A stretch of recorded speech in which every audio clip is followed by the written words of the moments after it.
দর্শক, এই মুহূর্তে আমি আছি আশকোনা হাজি ক্যাম্পের পাশেই।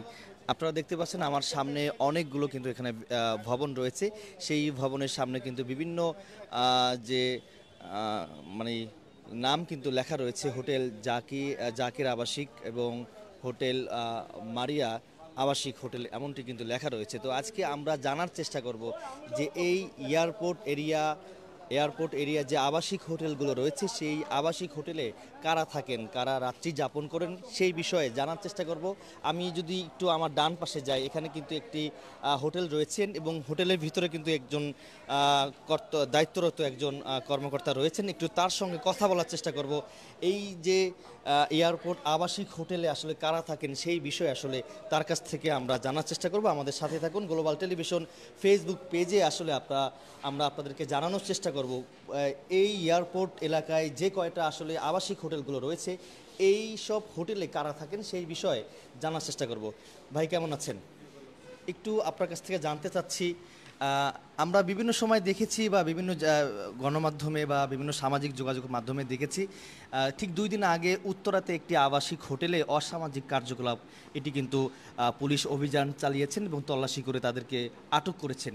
তো একটু আপনার কাছে জানতে চাচ্ছি, এয়ারপোর্ট এই যে এরিয়া বা আশকোনা হাজি ক্যাম্প সংলগ্ন যে আবাসিক হোটেলগুলো রয়েছে, এই আবাসিক হোটেলে কারা থাকেন?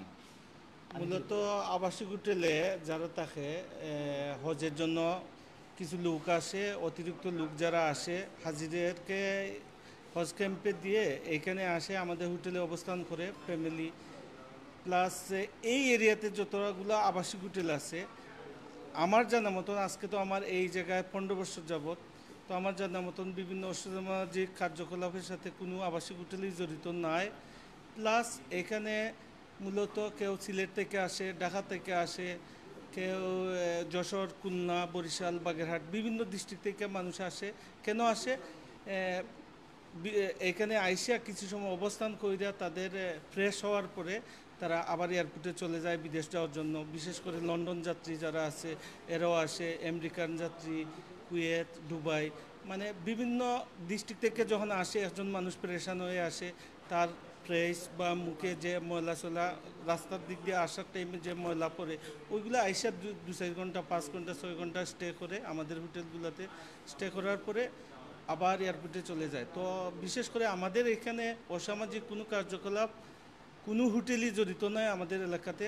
ইনশাল্লাহ আমাদের সবচেয়ে হাজি ক্যাম্পের মধ্যে সবচেয়ে ভালো হোটেল, সবগুলোই হোটেল খুবই ভালো, এবং এখানে কোনো অসামাজিক কার্যকলাপ কোনো হোটেলই জড়িত নয়। বছরে কোন দিনটি আসলে বা কোন মাসে আসলে আপনাদের এই এরিয়ায় হোটেলগুলোতে চাপ থাকে? বেশিরভাগ হজ সিজনে, হজ টাইমে হাজিদের হজ হজ ক্যাম্পে যখন অতিরিক্ত হাজি সাহেব যায়, তখন অতিরিক্ত যাত্রী আসে এই এরিয়াতে। বিশেষ করে হজ টাইমে অতিরিক্ত যাত্রী আসে। যাত্রীর সাথে আসলে কোনো পরিবার পরিজনের সদস্যরা আসে কিনা? অবশ্যই আসে, ওদের ফ্যামিলি, মা বাপ, ভাই বোন সবাই একসাথে আসে। তো সবাইকে তো আর হজ ক্যাম্পে ঢুকতে দেওয়া হয় না, শুধু হাজিদেরকে ঢুকতে দেওয়া হয়। যার কারণে বাকি যারা আছে ফ্যামিলি সবাই হাজি সাহেব সহ এখানে আইসা 2-4 ঘন্টা স্টে করে তাদের ফ্যামিলি এখানে নিরাপদে রাখার জন্য আমাদের হোটেলগুলোতে আসলে মূলত আসা। Thank you. আচ্ছা। তো দর্শক, আপনারা শুনছিলেন এতক্ষণ পর্যন্ত একটি আবাসিক হোটেলের ভিতরে যে একজন দায়িত্বরত যিনি রয়েছেন তার সঙ্গে কথা বলেছি। তিনি আসলে বলেছেন এই যে আশকোনা হাজি ক্যাম্প সংলগ্ন আশেপাশে যে কয়টা আসলে আবাসিক হোটেলগুলো রয়েছে, সেই আবাসিক হোটেলে কোনো ধরনের অসামাজিক কোনো কার্যকলাপ চলে না। এখানে শুধুমাত্র বিশেষ করে লন্ডন, আমেরিকা বা বিভিন্ন দেশে, ঢাকা, বাংলাদেশের বাইরে যে রাষ্ট্রগুলো রয়েছে, যারা যাবেন সেই যেদিন ডেট পড়ে এয়ারপোর্ট বা বিমানের ডেট পড়ে তার একদিন আগে কিন্তু তারা চলে আসেন, পরিবার পরিজনকে সাথে করে নিয়ে আসেন এবং তারা এখানে এসে একদিন আগে এসে এই যে হোটেলগুলো দেখতে পাচ্ছেন এই সব হোটেলে আসলে তারা উঠেন এবং তারা এখানে রেস্ট করেন। রেস্ট শেষে তারা এখান থেকে আসলে এয়ারপোর্টে যান। এমনটি কিন্তু এখানকার একজন দায়িত্বরত যিনি রয়েছেন আবাসিক হোটেলে, তার কাছ থেকে একটু জানার চেষ্টা করেছি। আমরা একটু আরেকটি হোটেলের ভিতরে যাব, আসলে একটু জানার চেষ্টা করব এই হোটেলে কারা থাকেন। আপনি কি এই হোটেলে দায়িত্বে আছেন? আসলে আমি একটু জানতে চাচ্ছি, এর আগে আমরা বিভিন্ন সময় দেখেছি বিভিন্ন হোটেলে আসলে অসামাজিক কার্যকলাপ হয়। সেক্ষেত্রে এই এয়ারপোর্ট এরিয়ায় যে কয়টা আবাসিক হোটেল আছে, এই আবাসিক হোটেলে মূলত কারা আসেন, কারা থাকেন? হজ যাত্রীরা আসে, এমন আবার প্রবাসী সবাই এখানে আসে। পরিবার পরিজন সাথে নিয়ে আসে?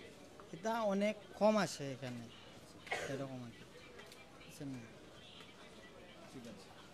বিশেষ করে প্রবাসী যারা রয়েছে তারা আসলে এখানে এসে একদিন রেস্ট করে তারপরে যায়। আপনার সঙ্গে একটু কথা বলতে চাচ্ছি। আসলে আপনি একটু নিচে নামেন। আপনি কি এখানে থাকেন নাকি দায়িত্বরত আছেন? আসসালামু আলাইকুম। আমি আসছিলাম এখানে পহেলা মে দিবস উপলক্ষে। এখন একটা কাজে ছিলাম, কাজ শেষ করে ট্রেনের টিকিট, আমার বাড়ি হলো নেত্রকোনা মদন উপজেলায়। আমি যে গতকালকে যে পহেলা মে আন্তর্জাতিক শ্রমিক দিবস এই উপলক্ষে আসছিলাম, পরে রাত্র হয়ে গেছে, ট্রেনের টিকিট পাইনি। আজকে কোনো ট্রেন ছিল না, হাওড়া এক্সপ্রেস। এখন বলছে যে আগামীকালকে ট্রেনের টিকিট আছে, ট্রেন টিকিট করছে, এখন রাত্র যাপন করতেছে এই হোটেলে। হোটেলের পরিবেশ সব দিক থেকে আসলে আপনার কাছে কেমন লেগেছে? আমি যেটা আমাদের উঠছি, সর্ববিষয় মিলে মোটামুটি ভালোই। আমরা তো বিভিন্ন জায়গায় দেখেছি, অনেক জায়গায় দেখেছি। গত 2 দিন আগে আসলে উত্তর একটি হোটেলে অভিযান চালানো হয়েছিল, তল্লাশি। সেখানে আসলে অনেক অসামাজিক কার্যকলাপ হয়েছে। সেক্ষেত্রে কোনো মানে ওরকমটা কিছু দেখেছেন?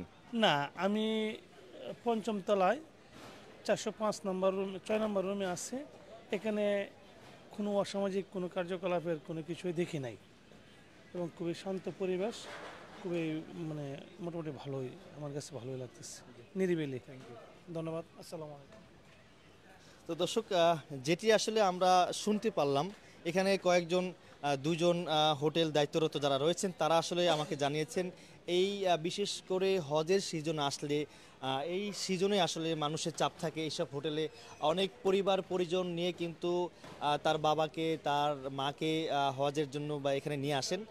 একদিন আগে কিন্তু তারা চলে আসেন। একজন হোটেল দায়িত্বরত তিনি আসলে আমাকে জানিয়েছেন যে বিশেষ করে হাজি ক্যাম্পের ভিতরে কিন্তু একমাত্র হজ যাত্রী ছাড়া আর কেউ ভিতরে প্রবেশ করতে পারে না, কিংবা ওই হজ যাত্রীর সাথে যে পরিবার পরিজন আসে সেই পরিবার পরিজনের সদস্যরা কিন্তু মূলত এই হোটেলগুলোতে থাকে, এমনটি কিন্তু এখানকার দায়িত্বরত যারা রয়েছেন 2টি হোটেলের তারা কিন্তু আমাকে জানিয়েছেন। এবং এখানে একজন মানে এই হোটেলের রয়েছেন, তিনি কিন্তু আমাকে জানিয়েছেন যে এখানে কোনো অসামাজিক কোনো কার্যকলাপ হয় না, এবং সব কিছু মিলিয়ে কিন্তু এই এলাকার এয়ারপোর্ট এলাকার যে আবাসিক হোটেলগুলো রয়েছে একদমই পরিবেশ খুব ভালো, কোনো অসামাজিক কোনো কার্যকলাপ এই হোটেলগুলোতে হয় না।